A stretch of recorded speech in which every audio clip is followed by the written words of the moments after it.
Hey everybody, this will be the last video I do as a quick review. So this is the last problems in your Unit 4 Part 1 packet. So these are questions that are meant to be another kind of look at things before you take your quiz. So these are the variation problems. So this is what I'm going to give you on the quiz, okay? I'm going to give you the various variation equations. So we have a direct variation. Here's the equation. And then over here is where I rearrange things to get A by itself. This is the inverse variation equation. And again, where I rearrange things to get A by itself. So with these variation equations, remember there's this A. And A is a constant. It is a number that should stay the same throughout the problems. It is a constant, does not change. So one type of problem you might get on this quiz, and I'm going to do one of these tables, you could do the other two, is we need to determine if the following tables represent direct variation, inverse variation, or neither. I thought it was pretty interesting because some of you just write like the answer, like it's direct, and there's absolutely no work. Show nothing. You need to show a little bit of supporting something on why you think it is what it is. So here's how it's going to work. If I want to check direct variation, what I'm going to check is I'm going to use this constant of variation over here. I'm going to check if A stays the same all the way throughout this problem, which A is y divided by x for direct variation. So I'm going to check for this entire table, is y divided by x the same? So I'm going to start by checking my first pairing here. My first pairing. I'm going to check that pairing first, and then I'm going to move on to the second pairing. And if it stays the same, I'm going to move to the third pairing. And then if it stays the same, I need to check all the way to the end for the fourth pairing. So I need to check to see if y divided by x stays the same throughout this entire problem. So starting with the first pairing, I have 10 divided by 2, y divided by x. I'm doing this right here, y divided by x. 10 divided by 2 is 5. So I know right now A is 5, and I need A to stay the same throughout the entire problem. So far, we got 5. So then I move on to my next pairing, which is right here, where x is 4, y is 5. If I take y and divide it by x, 5 divided by 4, I get 1.25. 1.25. So what just happened is my constant went from 5 to 1.25. So my constant changed. Constants don't change. So what I know is this is not direct variation. So what I'm going to check next is then I move on. There's no reason to check the other cells. My A has already changed. I'm going to move on to inverse variation.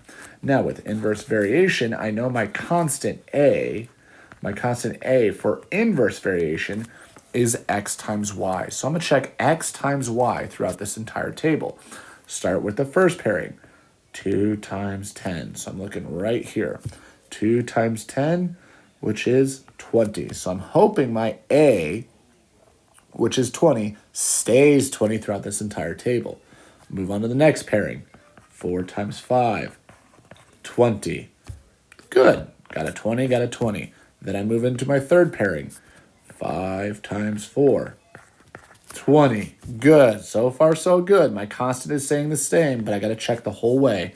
Finally, 10 times 2, which is 20. So my constant stayed 20 all the way throughout. Therefore, this problem is inverse variation. And how do I know? All that work right there. My A stayed the same throughout. So what you can do is you can now try the second and third table. Check to see if your constant for direct variation stays the same throughout. If not, then move on to inverse variation. If it's not direct variation and it's not inverse variation, then you know it is neither. So that's one type of variation problem we'll get. If you look further down in your packet, here is other types of problems that we have as well. So there's two problems here. I'm going to do This first one, the second one down here for you is for you. The format of these problems is exactly the same as the format on the quiz. Exactly the same as the format on the quiz. So I'm going to show you how to kind of work through these because we did break it up a little bit. So it says, in an inverse variation problem, y equals 2 when x equals 4.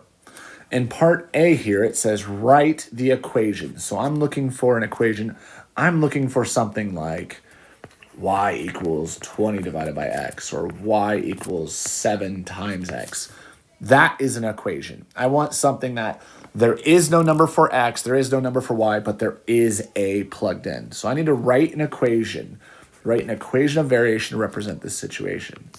Okay, so I know I'm going for an equation. Let me go back and read this problem. The first thing I see is inverse variation. We are dealing with inverse variation. So I know the inverse variation equation is y equals a divided by x. I know I'm using that.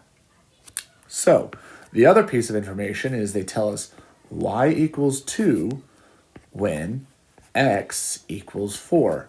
So not only do they tell us it's inverse variation, so I have an equation, they also give us an x and y.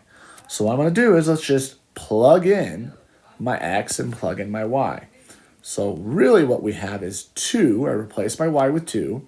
I don't know a, but I know x is 4. I know 2.